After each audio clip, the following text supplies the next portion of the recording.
जय माँ सरस्वती। मैं शिवानी चक्रवर्ती मैं हरिशंकर चक्रवर्ती। अपने channel Bong Kalinga food tales में आप सबका स्वागत करते हैं। आप सबको पता होगा कि सरस्वती पूजा आने वाली है और हम अपने चैनल में माँ सरस्वती से रिलेटेड कुछ वीडियोस डालेंगे और कुछ बातें ऐसी बताएंगे जिसके बारे में शायद आपको पहले जानकारी नहीं होगी, और उसी से ही रिलेटेड आज हमारा पहला वीडियो है।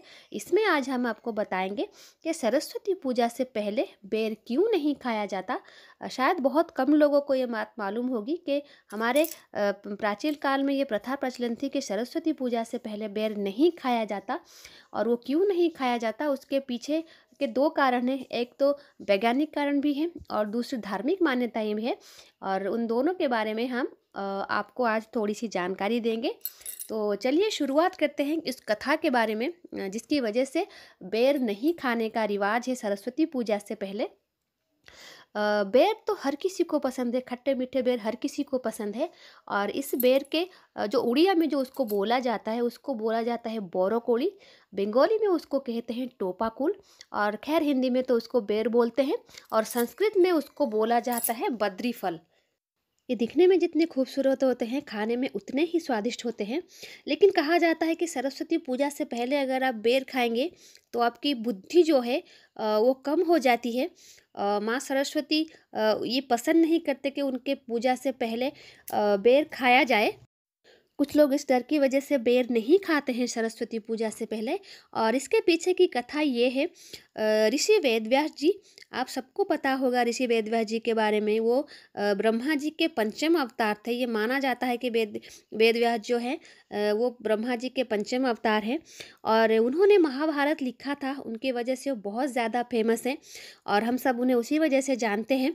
और उन्होंने एक बार तय किया कि माँ सरस्वती की वो आराधना करेंगे, और इसलिए उन्होंने बद्रिकाश्रम गए और बद्रिकाश्रम में माँ की आराधना उन्होंने करना शुरू कर दिया।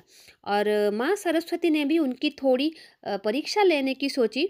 तो उन्होंने क्या किया, उन्होंने एक कच्चा बेर जो है उन्होंने वेदव्यास जी को दिया, और उनको देकर ये कहा कि इस बेर को आप जमीन में गाड़ देना। उसके बाद उसमें एक पौधा निकलेगा। जब वो पौधा बड़ा होगा उसमें फूल आएंगे, और फूल आने के बाद उसमें फल भी आएंगे। और जब वो फल पकेगा, वो फल पकने के बाद जब वो आपके सर पे आ गिरेगा, तब आपकी जो तपस्या है, आराधना ये वो सफल होगी।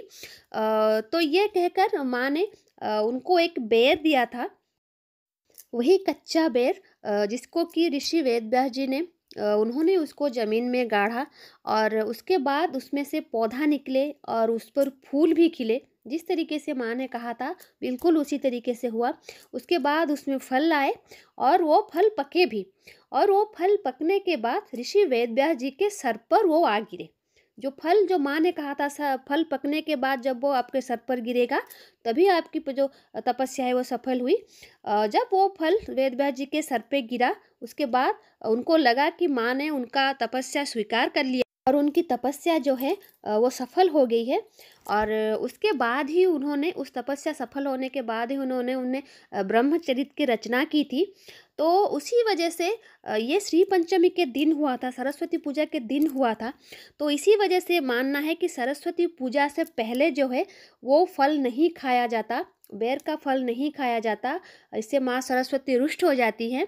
और जो वैज्ञानिक कारण है उसकी वजह से ये है कि बहुत सर्दियों के मौसम में ये फल होता है, और उसका जो प्रवृत्ति है वो कसाय है, बहुत ज़्यादा कसाय होता है ये।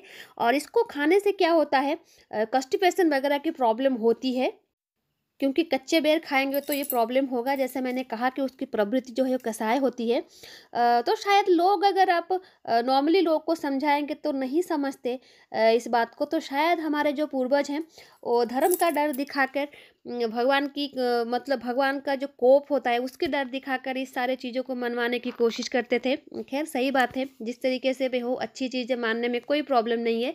तो यही कारण होता था कि सरस्वती पूजा से पहले, क्योंकि बेर कच्चे होते थे, उसको खाने के लिए रोकने के लिए ये सारी प्रथाएं जो है वो प्रचलित की गई थी।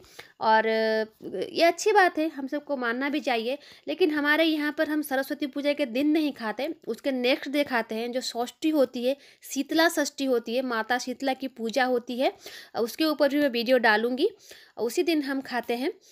तो खैर ये थी आज की वीडियो। आई होप आपको अच्छा लगा होगा और नेक्स्ट एपिसोड में हम माँ सरस्वती के ऊपर कुछ और जानकारी आपको देंगे।